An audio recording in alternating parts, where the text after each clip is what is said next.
তখন দেখে আবার গাড়ির ড্রাইভারটির মাথার ওই আগের মতো একই অবস্থা। এরপর সামিরা প্রচণ্ড ভয় পেয়ে যায় এবং রূপসাকে ডাকে। রূপসা ও সামিরা হোস্টেলের একটি রুমে একসাথে মিলেমিশে থাকত, অর্থাৎ তারা ছিল একে অপরের রুমমেট। কিন্তু এমন একটি ভয়ঙ্কর ঘটনা ঘটে তাদের সাথে, যা এখনও তাদের দুজনকে ভাবায় এবং তারা অন্য একটি হোস্টেলে থাকতে বাধ্য হয়। যেহেতু রূপসা ও সামিরা রুমমেট ছিল, তাই অল্প কিছুদিনের মধ্যেই তাদের মধ্যে বেশ ভালো একটি সম্পর্ক গড়ে ওঠে। তারা যখনই কোথাও যেত, বেশিরভাগ সময়ই একসাথেই যেত। একদিন রূপসা ও সামিরা এবং ওদের আরও একটি বান্ধবী ও বন্ধু মিলে একটি রেস্টুরেন্টে ডিনার করতে যায়। তারা গল্পে এতটাই মগ্ন হয়ে গিয়েছিল যে তারা সময় দেখতেই ভুলে যায়। হঠাৎ রূপসার একটি রং নাম্বার থেকে কল আসে এবং তখনই সে দেখে রাত 11টা বাজতে চলেছে।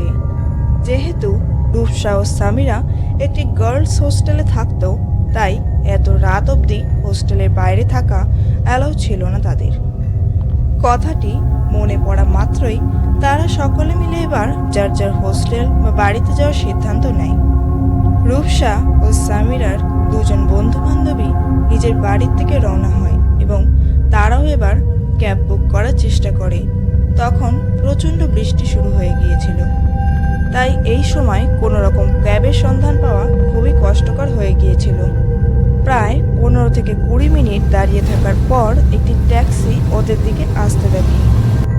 এরপর ট্যাক্সি ড্রাইভার তাদের বলে যে তারা ক্যাব বুক করেছিল কিনা। রূপসা ও সামিরা এরপর আর বেশি দেরি না করে তাড়াতাড়ি উঠে পড়ে এবং ঠিকানা জানিয়ে দেয়। সেই মতো ট্যাক্সিও এগোতে থাকে। রেস্টুরেন্ট থেকে তাদের হোস্টেল অনেকটাই দূরে ছিল। রূপসার অতিরিক্ত ঘুম পেয়ে গিয়েছিল, তাই ও হালকা করে চোখ বুজে সিটে হেলান দিয়ে শুয়েছিল। গাড়ি বেশ ভালোই জোর গতিতে চলছিল, সাথে বৃষ্টিও।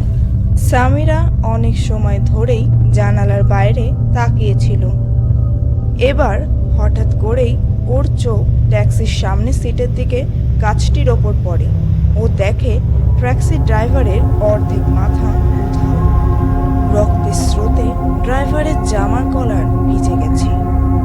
আবার পরক্ষণেই দেখে ড্রাইভার একদম ঠিক আছে এবং তিনি এক মনে ড্রাইভিং করছেন।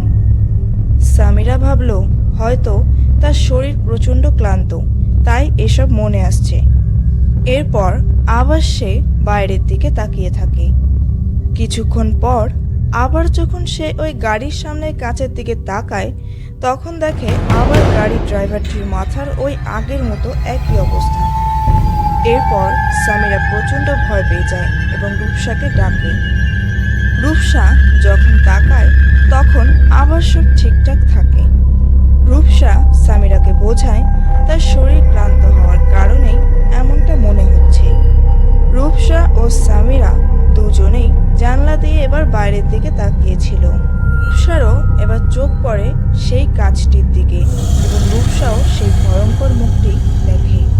রূপসাও বুঝতে পেরে যায় সামিরা ভুল কিছু বলেনি। রূপসার ভয়ে প্রাণ যায় যায় অবস্থা, কিন্তু ও গাড়ির ভেতরে থাকা কাউকেই সেটা বুঝতে দেয় না।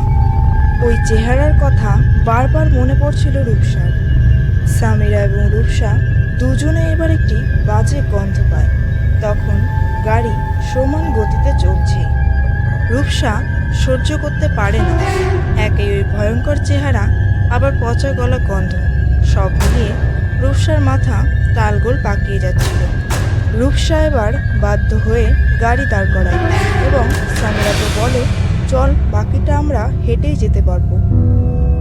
সামিরা আর বেশি কিছু বলার আগেই রূপসা ওর হাত ধরে গাড়ি থেকে নামিয়ে নিয়ে আসে। ভাড়া মিটিয়ে তারা হাঁটতে আরম্ভ করে। সামিরা তাকে কি হয়েছে জিজ্ঞেস করতেই ও বলে এখনো কিছু বলবে না, একবার হোস্টেলে পৌঁছাক, তারপর সব জানাবে। হঠাৎ তাদের মনে হয় পেছনে কোনো গাড়ি যেন তাদের ফলো করে আসছে। পেছনে তাকিয়ে তারা দেখে এটা সেই একই ট্যাক্সি এবং ড্রাইভার ড্রাইভারটির আবার সেই একই ভয়ঙ্কর মাথার অবস্থা। হোস্টেলের কাছে ওরা প্রায় পৌঁছেই গিয়েছিল, তাই কোনো রকম তারা প্রাণ বাঁচিয়ে সেখান থেকে পালায়। রূপসা রুমে পৌঁছে সামিরাকে জানায় যে তার কথাই ঠিক এবং সেও একই দৃশ্য দেখেছিল গাড়িতে বসে। এবার তারা ঘর থেকে বাইরের রাস্তার দিকে তাকিয়ে দেখে সেই ট্যাক্সিওয়ালা এখনো সেখানে দাঁড়িয়ে আছে এবং তাদের দিকে তাকিয়ে আছে এবং একটি ভয়ঙ্কর হাসি হাসছে। এরকম প্রায়শই তারা রাতে দেখত, তাই অবশেষে বাধ্য হয়ে অন্য হোস্টেলে থাকার সিদ্ধান্ত নেয়।